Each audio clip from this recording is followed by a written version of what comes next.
그리고 음식을 먹을 때 약이 되는 음식이 있고 독이 되는 음식이 있습니다. 이것이 나중에 누적되면 건강에 치명적인 나쁜 영향을 끼치기도 하고 좋은 건강을 주기도 합니다. 우리 영적인 양식에도 독이 되는 양식이 있고 약이 되는 양식이 있습니다. 오늘 1절에 보면 영들을 시험하라. 여기서 영들을 시험하는 말이 있고 고린도전서 12장 10절에 보면 영분별의 은사가 있습니다. 영분별의 은사. 고린도 교회 상황에서 영분별의 은사는 방언과 예언들이 교회에서 아주 무차별적으로 이루어지고 있었습니다. 그럼 이 방언이 예언이 마귀의 역사냐 하나님의 역사냐, 초자연적으로 분별하는 것, 딱 들음과 동시에 직관적으로 이게 마귀의 역사다 하고 딱 감지되는 것, 그게 영분별 은사입니다. 여기서 말하는 영을 시험하라, 영분별이라는 시험이거든요. 테스트. 고린도전서에서 말하는 영분별은 마귀의 역사와 하나님의 역사, 이걸 방언이나 은사 면에서 구별하는 것이고, 여기서 말하는 것은 이단과 거짓 교사를 구별하는 거예요. 이단적 교리와 거짓 교사를 구별하는 가르침 내용이 진짜냐 가짜냐, 이거 영적인 양식이 되느냐 독초냐, 이것을 구별하는 것이 영들을 시험하라 하는 내용입니다. 영들 시험은 예수 그리스도에 대한 신앙 고백이 정확하냐, 사도들의 가르침 위에 있는 것이냐, 가르침 내용을 분별하는 것이고, 고린도서 10장에서 말하는 영분별 은사는 성령의 특별한 은사로 말하는 사람 즉각적으로 그 배우의 사단의 영인지 성령의 역사인지를 구별하는 그런 은사적 측면에서의 영분별입니다. 여기서는 영들을 시험하고 조사라고 1절에 말했습니다. 영들을 시험하고 조사하는 기준을 2절과 3절에 아주 명확하게 가르쳐줍니다. 하나님 우리를 가르치시든 흐지부지하게 그렇게 가르치지 않습니다. 아주 명료하게 영들을 어떻게 조사하고 시험하는지 기준을 제시합니다.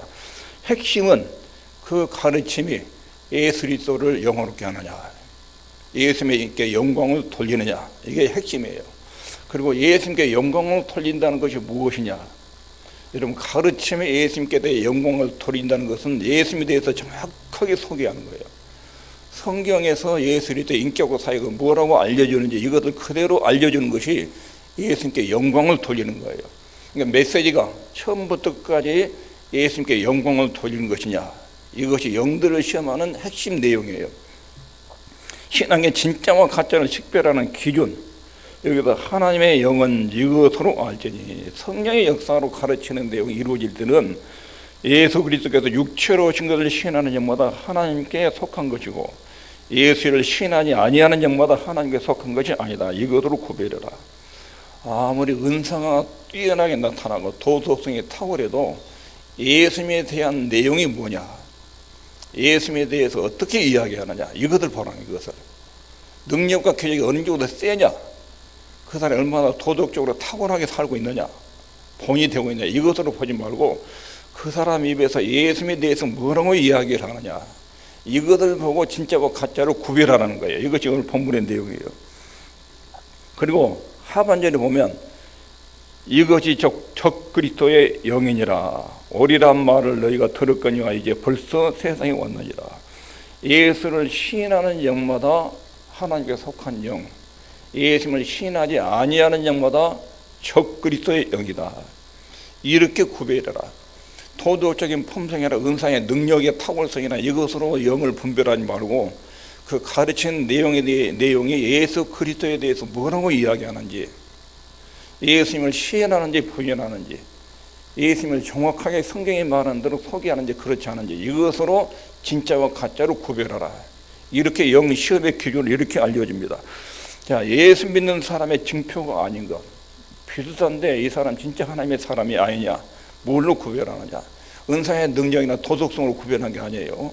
여기서 말하는 표시, 신비한 체험, 이거 증표가 아닙니다. 위기와 공경을 만나면 사람들은 신비한 능력과 은혜를 추구합니다. 이 위기와 공경이라는 것은 국가적인 멸망, 예를 들면 미국에도 9.11 사태 같은 큰 공격을 받지요. 그러면 사람들이 극도로 불안해요. 천재지변, 전쟁, 이런 현상이 생기면 신비적 체험, 이런 나라의 위기, 기후변화, 전쟁, 이것은 인간의 과학이나 지식이 막아내지 못하는구나. 인간의 지식과 과학의 한계를 딱 느끼면 인간은 신비적인 힘을 추구하는 이런 성향으로 방향이 바뀌어요. 그러면서 신비적 체험을 추구해요. 개인도 마찬가지예요. 개인도 자기가 어떻게 머리로 돈으로 권력으로 해결할 수 없는 어려움을 만나면 어떤 신비한 능력과 도움을 추구해요. 그러면 신비한 능력을 추구하는데 이게 종교적 성향으로 나가요. 어떤 종교인데 잡아요 이렇게. 그러니까 나는 인간의 한계를 경험했다. 인간의 것은 너무 제한적이다. 인간의 과학이나 지식이나 물질적인 능력도 한계가 있다. 그리고 나는 신비한 힘을 의존한다. 이렇게 말한다 해도 그리스도인이 아니라는 거예요. 그러니까 예수 믿는 사람이 아니에요. 그렇게 말한다 해서. 이 신비한 체험, 이것이 이런 관심이 다른 종교 영역에서도 영적 체험이 있기 때문에 인간의 한계가 이게 뚜렷하다. 나는 뭔가 신비로운 힘이 필요하다. 이렇게 말한다해도 하나님의 자녀가 아니에요. 그렇게 구별한 것이 아니라는 것입니다. 자기 삶에 어떤 신비한 힘이 생겼던 걸 주장한 거, 이것도 그리스도의 힘이 아니에요. 내가 살다 보니까 내 인간의 한계가 또렷하다. 근데 뭔가 신의 힘이 내 속에서 있는 것 같다. 그 예수 믿는 것이 그런 게 아니에요. 그렇다고 해도 그 사람은 거듭난 사람 하나님의 자녀가 아니라는 거예요. 그리고 여러 다른 종교들도 그렇게 신비한 체험을 추구해요. 그렇다고 해도 이것이 하나님의 자녀의 증표가 아닙니다. 두 번째, 고상한 교훈. 나는 교회 와서 이제까지 들어보지 못한 신비로운 교훈을 들었다. 이것도 하나님의 자녀는 증표가 아니에요. 이제까지 듣지 못한 내용을 교회에도 들을 수 있어요. 이것도 하나님의 자녀라고 증표를 제시할 수 없어요. 또 어떤 사람은 예수님의 교훈 중에 특정 부분을 받아들여요. 인도의 마하트마 간디 이런 사람은 예수님의 산상수훈은 진짜 아주 뛰어난 가르침이다. 나는 그 말씀을 실천하고 살고 싶다. 예수님의 산상수훈을 실천하기 위해서 예를 썼어요. 마하트마 간디. 그런데 그 사람이 예수님의 사람이 아니에요. 예수를 구주 영접하고 자기가 죄인으로 고백하고 그게 아니에요. 예수님의 가르침 중에 산상수훈을 아주 좋은 말씀이니까 도덕적 교훈이니까 나는 그대로 한번 살아보겠다. 이런 교훈 일부를 취해가지고 믿음의 그것을 말씀으로 순종하겠다고 말하는 거, 이게 그리스도인이 아니에요. 심지어는 교회에 와서 나는 예수 그리스도를 주로 믿는다. 이것도 정확하게 예수님의 자녀인지 아닌지를 테스트해 봐야 돼요. 예수를 믿는다는 것이 무엇입니까? 물어봐야 돼요. 예수를 믿는다고 하는데 예수 믿는다는 건 뭡니까? 뭘 믿습니까? 이거 점검을 해봐야 돼요. 사도 요한이 본문에다 소신자들에게 상기시키고 있는 것은 주 예수를 믿는다고 말하는 사람들이 우리 교회 안에 있었다. 그런데 내가 전하는 복음을 듣지 않고 뛰쳐나갔다. 그들이 나간 것은 하나님께 소속이 안 됐기 때문에 나간 사람이다. 그런데 나가기 전까지 교회에 있었다. 그 사람은 전부 다 예수 믿는다고 말하는 사람이었다. 요한이 있어요. 이렇게 말해요. 그러니까 예수 믿는다고 말해도 예수를 믿는다는 것이 무엇인지를 정확하게 알고 믿고 있는지, 그냥 독초를 먹고 믿는다고 말하고 있는지, 이것들을 분별해서 하나님의 자녀 여부를 확인하라는 거예요. 적 그리스도는 정체, 거짓 그리스도, 거짓 교회의 정체를 분명히 알아야 돼요. 성경 진리를 완전하게 부정하지 않아요. 하나님의 존재를 완전하게 부정하지 않아요. 교회 안에 있어요. 교회 안에 우리와 믿음 내용이 비슷해요. 신앙 고백도 비슷해요. 그런데 어느 날 보면 예수를 안 믿어요. 가룟유다가 예수님을 전적으로 부인한 게 아니에요. 비슷하게 믿어요. 그런데 공산주의나 이슬람이나 유대교나 이런 것처럼 예수님에 대한 신성 인성을 완전히 딱 부정하지 않아요. 이런 주의는 금방 알합니다. 공산주의, 이슬람, 유대교는 금방 우리가 보면 알아요. 이 사람은 하나님의 자녀가 아니다. 그런데 적그리스도와 거짓교사는 교회 안에 있습니다. 교회 안에도 발생을 해요. 비슷한 진리를 가지고 있는데 결정적으로 중요한 부분을 왜곡시켜요. 그러니까 속는 거예요. 신천지가 성경을 믿어요. 성경 가지고 대듭니다. 근데 아주 중요한 부분에서 왜곡을 시켜요. 그러니까 거짓 교사나 거짓 진리는 성경 내용 전체를 부정한 게 아니에요.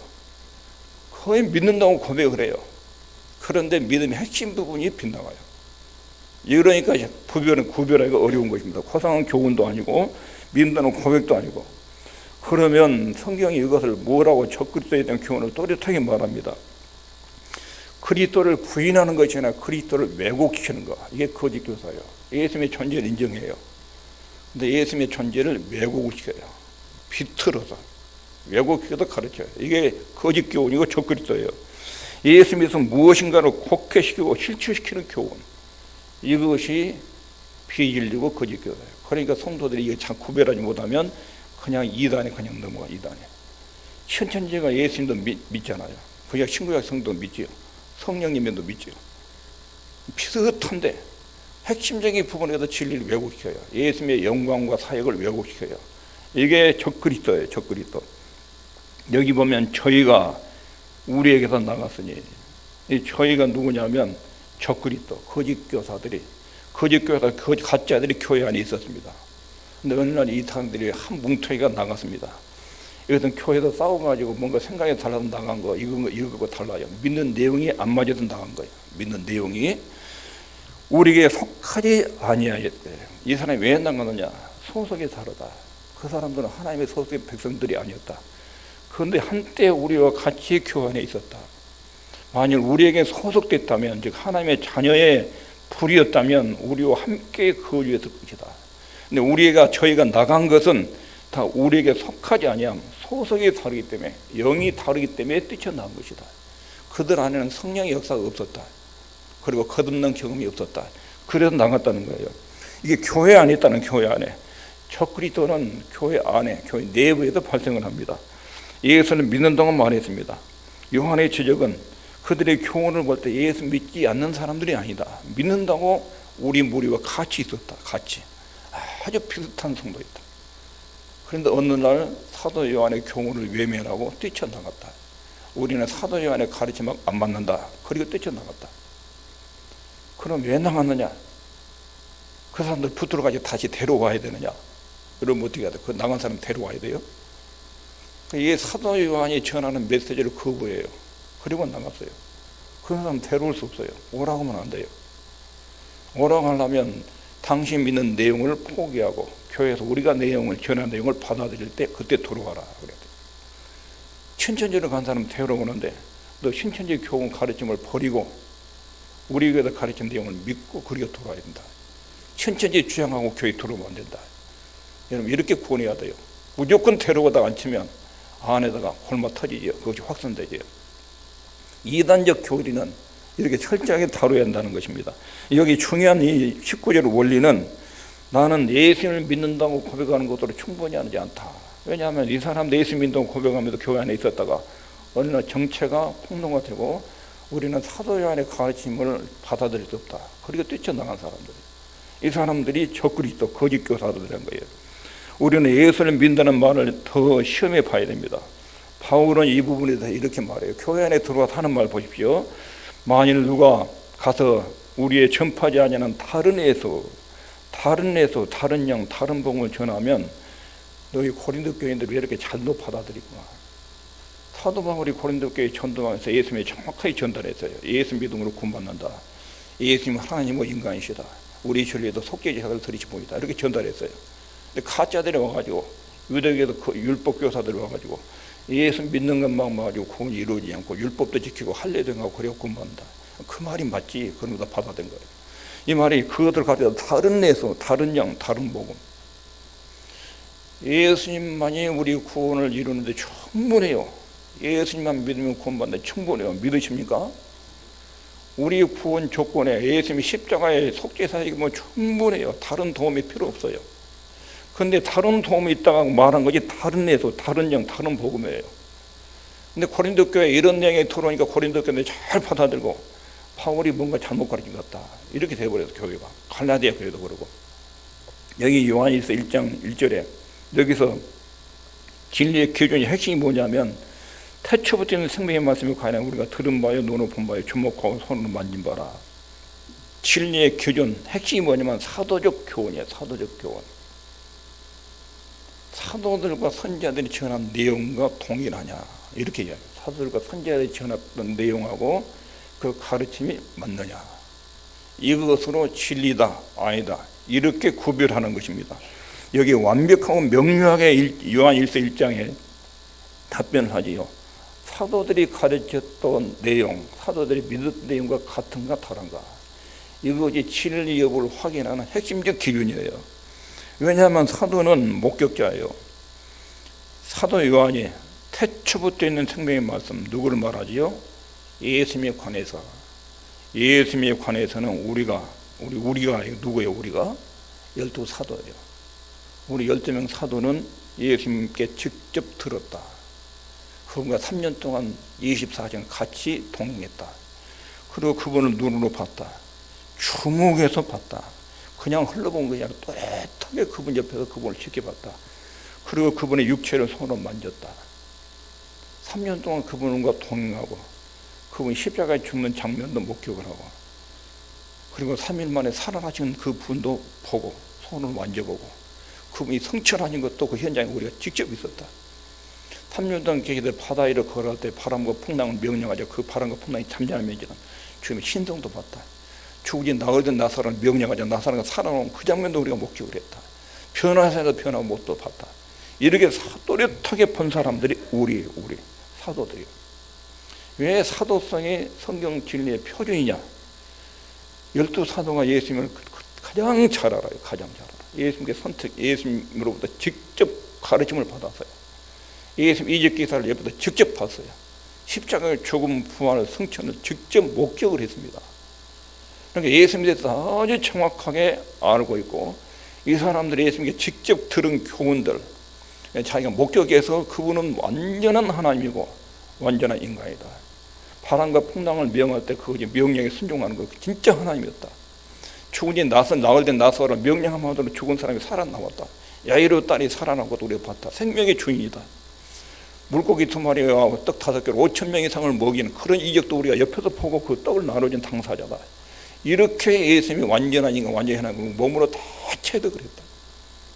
우리가 이건 역사적 사실이에요. 이 역사적 사실의 기초를 두고 우리는 예수 그리스도를 믿는다. 상상이 아니에요. 생각으로 이룰 것이다 그렇게 추상적으로 믿는 게 아니에요. 우리는 예수님을 역사적 인물로 또렷하게 하나님이 이 땅에 오셔서 그분의 교훈과 행적과 기적과 능력과 죽음과 부활과 승천까지 다 목격을 했다. 그래서 사도들의 증언, 이것이 진리의 핵심 기준이에요. 우리가 들었다. 근데 우리가 전하는 말을 안 들으면 그 사람은 하나님께 소속된 사람이 아니다. 이것을 믿으십니까? 사도들이 전한 내용, 사도들이 말한 내용, 이것은 역사적 사실을, 그들이 체험적으로 경험한 역사적 사실을 토대로 해서 믿음이 구성된 것입니다. 에베소 2장 20절에 읽겠습니다. 시작. 너희는 사도들과 선지자들의 터 위에 세우심을 입은 자라. 교회, 시상의 교회는 사도들과 선지자들의 터 위에 세워졌다. 이 말이 무슨 말이요? 사도들의 교훈과 선지자들의 가르침, 하나님이 자기 뜻을 세상에 전달할 때 딱 구별된 사람이 선지자와 사도들을 구별해가지고 자기 뜻을 전달하는 도구로 썼어요. 그리고 그 가르친 내용의 진리 이외에 교회가 세워진 거예요. 교회의 기초, 교회의 믿음의 내용은 사도들과 선지자들의 가르침 위에 세워진 거예요. 신비한 체험이나 능력이나 은사나 도덕성이나 그런 위가 아니에요. 사도들과 선지자들의 터 위에 세워진 것이 교회예요. 하나님은 사도들과 선지자를 통해서 하나님 말씀을 계시해서 당신의 백성들에게 전달하기로 그렇게 설정을 하셨습니다. 여기도 함께 한번 읽겠습니다. 시작. 그러나 우리나 혹 하늘로부터 온 천사라도 우리가 너에게 전한 복음 외에 다른 복음을 전하면 저주를 받을지어다. 우리가 사도들이 전한 복음 외에 천사처럼 능력 있고 아름다운 사람이 나와서 전해요. 능력도 나타나고 도덕도 탁월해요.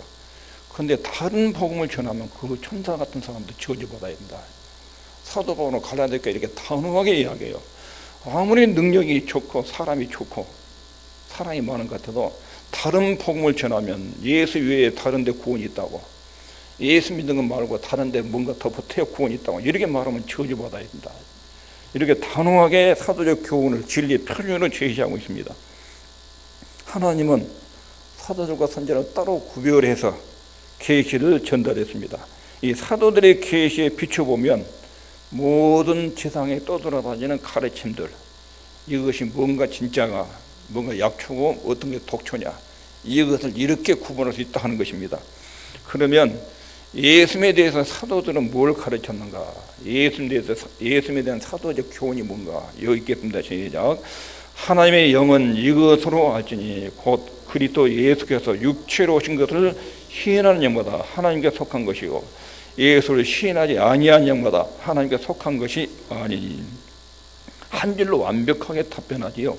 예수님이 육체로 오신 것을 시인하는 영, 예수께서 육체로 오신, 여기 사도적 교훈의 핵심이에요. 왜 이것을 이렇게 강조했는지.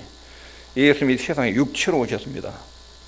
이 표현은 1세기 교회의 그 안에 육체로 온 신을 안 믿는 이단들이 들어가 있기 때문에 이런 말을 강조한 것입니다. 예수님이 육체로 오셨다고 말한 이유는 예수님은 완전한 인간, 완전한 하나님이시다. 하나님이 사람 몸을 입고 땅에 오셨다. 이걸 굉장히 강조한 거예요. 예수님은 완전한 인간이고 완전한 하나님이시다는 것입니다. 예수님은 신성과 인성을 가지고 계신 분이다.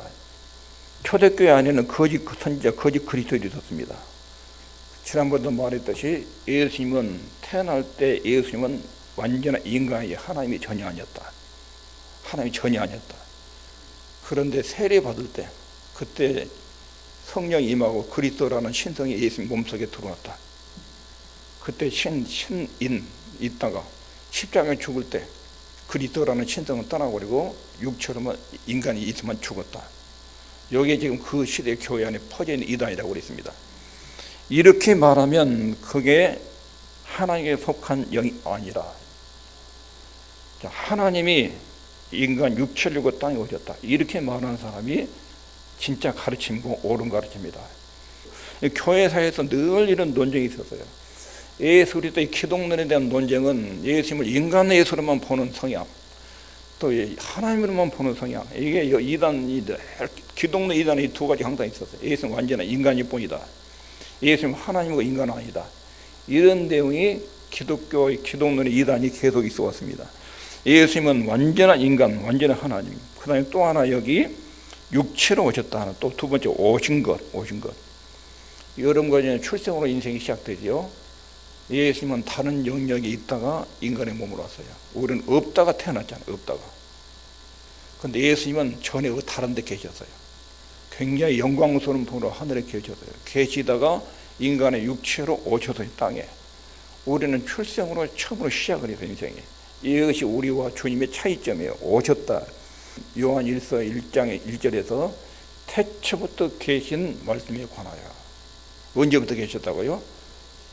창세 전부터 계신 분. 예수님이 창세 전부터 계신 분이 인간의 육체로 이 땅에 그쪽에서 그 영광스러운 장소 이 땅으로 오셨다. 예수님은 육체를 입고 세상에 오셨습니다. 예수님은 다른 영리에 계시다가 세상 속으로 들어오신 분입니다. 이것이 특이한 것입니다. 이것이 오셨다는 말의 표현입니다. 그 다음에 육체로 오셨다. 육체로 오셨다. 이걸 강조한 것은 요 시대에 편지를 받는 성도들 가운데 예수님은 신성을 가진 분인데 환영, 구약의 여호수아에게 또 사람들의 나타난 천사의 모습이 사람 모습으로 나타나죠. 그런 형태로 오신 것이 인간의 육체를 입고 오신 것이 아니다. 교회 안에 이런 이단들이 많이 들어와 있었어요. 그래서 육체로 오셨다. 사도 요한은 내가 3년 동안 예수님 이렇게 만져봤어. 같이 밥도 먹고 같이 주무시고 예수님이 슬퍼서 울기도 하시고 시장하시고 3년 동안 육체를 가진 주님 만져봤는데 뭔 뚱딴지 같은 소리 하느냐. 육체로 오신 것을 인정해라. 그래야 그 사람이 하나님에게 속한 사람이다. 이 진리와 가짜를 이렇게 구분한다는 것입니다.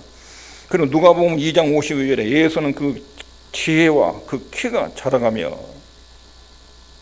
예수님이 지혜도 자라고 몸도 어린아이에서 성장했다.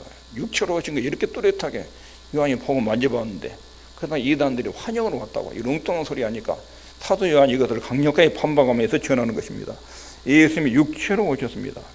근데 왜 육체로 오신 것을 이렇게 강조하는지, 육체로 오신 이유를 강조한 이유가 두 가지 이유예요. 하나는 적그리스도, 가짜 교사들은 예수님의 영광을 왜보고 있습니다. 인간 예수만 강조하는 이런 쪽, 전 시대를 통틀어서 예수님은 가장 뛰어난 종교가다.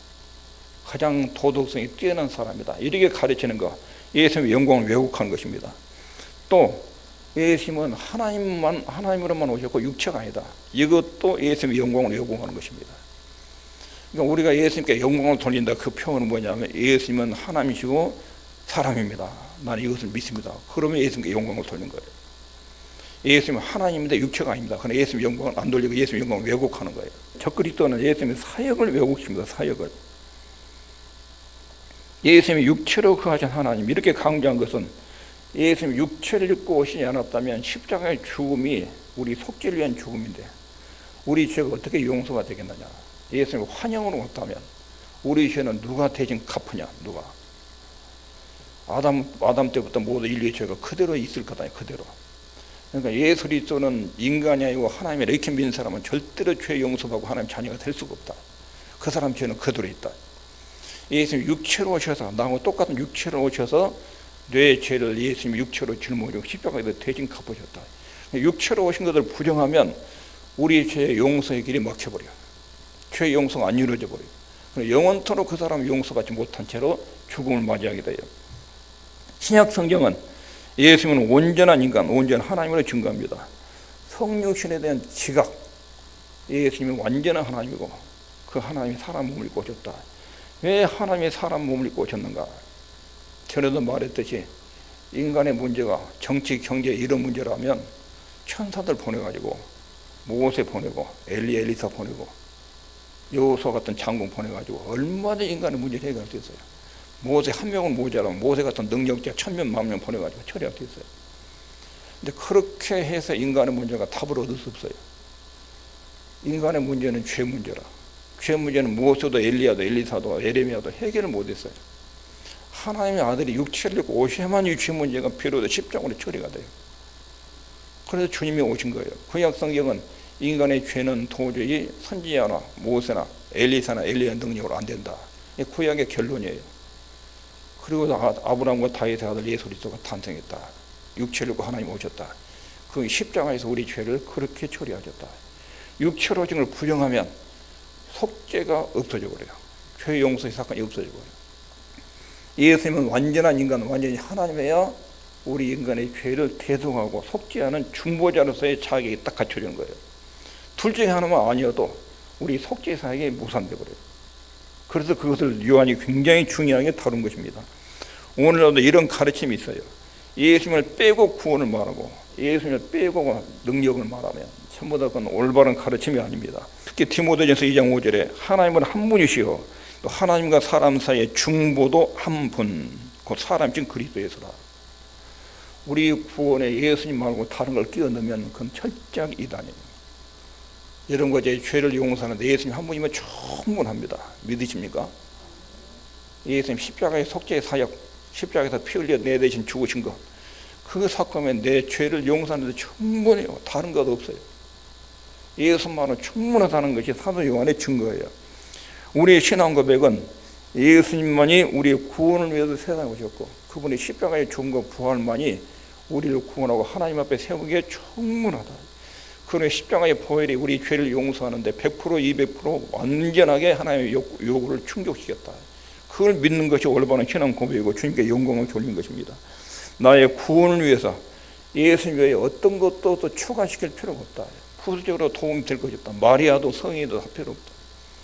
도덕적 품행, 덕을 쌓는 것 그것도 필요 없어요. 예수님이 십자가의 보혈 그것 하나면 하나님의 자녀가 되는 거 충분해요. 이것이 본문이 증거하는 거예요. 육체로 오신 걸 부인하는 거. 이걸 그렇게 강조한 이유입니다. 예수님이 다시 오실 때 그의 주어진 충족성을 교회가 꾸준하게 선포하고 있어야 너희들이 내 영광을 오바로 증거했다. 이렇게 평가를 받습니다. 예수님을 뺀 채로 구원을 말하고 예수님을 빼고 성화를 말하고 예수님을 빼고 능력을 말하면 그건 전부 다 가짜 복음이에요. 다른 복음, 다른 영이에요. 여기까지 말씀을 정리하면 본문의 영들을 시험하라. 1절에 영들을 시험해라. 영 분별 은사하고 다르다고 그랬지요. 영들을 시험하는 건 가르침의 내용이 성경적인가 아닌가를 분별하는 거예요. 그리고 영 분별 은사는 영적인 초자연적 능력으로 이게 마귀 역사냐 성령 역사를 한 번에 알아내는 거예요. 영들을 시험하는 기준을 2절에 제시했어요. 식별한 기준, 이것은 예수님을 어떤 분으로 믿느냐, 예수 그리스도에 대한 신앙 고백이 뭐냐, 이것으로 구분해요. 그리스도인이 증표가 아닌 것은 신비한 체면의 호상 교훈이나 신앙 고백이나 예수를 믿는다고 말해도 예수를 어떤 분으로 믿느냐 이렇게 물어봐야 돼요. 너한테 예수 믿는다고 고백하는데 그 예수님이 어떤 분이야? 정확한 내용이 뭐지요? 예수님은 하나님이신데 사람으로 오셨다. 그리고 십자가에서 내 죄를 위해서 대신 갚아줬다. 그게 정확하게 믿는 거죠. 저 그리스도의 교훈은 다른 에서 다른 장 다른 복음이죠. 예수님 말고도 구원이 있다. 예수님 말고도 구원을 받을 수 있다. 예수님 말고 구원받기 모자로 거기에다가 도덕적 선행, 공덕, 착한 것, 보태야 구원받는다. 이런 것들이 전부 다 거짓 교훈들이 거짓 교훈들. 진리의 교훈은 사도적 교훈이야. 사도적 교훈. 사도들이 믿었던 예수님. 사도들이 전한 예수님이 어떤 분이에요? 예수님은 하나님이셨다. 그리고 완전한 사람으로 오셨다. 갓난아이로 태어난 그때 그분이 하나님이셨다. 그리고 그분이 고난받으시고 십자가에 죽으시고 장사진에 받아 있다가 부활하시고 승천하시고 보좌 우편에 앉으시고 성령님 보내시고 그리고 재림하신다. 요 믿음, 이것이 사도들이 전한 내용이에요. 여러분들이 그렇게 믿으면 주님께 영광을 돌리는 사람이 된 것입니다. 여기서 한 가지라도 왜곡시키면 주님의 영광을 훼손시키고 주님의 사역을 왜곡시키는 거짓 믿음, 거짓 신자가 되는 거예요. 기도하겠습니다.